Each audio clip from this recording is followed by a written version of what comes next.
Herkese merhaba arkadaşlar, kanalıma hoş geldiniz. Yepyeni bir videoyla karşınızdayım.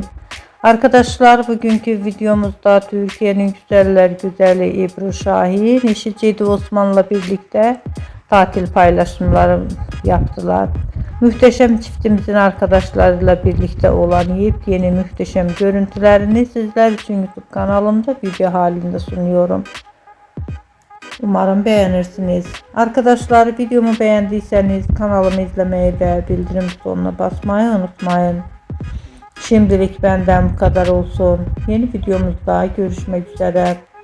Hoşça kalın, sağlıklı kalın. Umarım videomu sona kadar izleyeceksiniz ve beğeneceksiniz. İyi seyirler.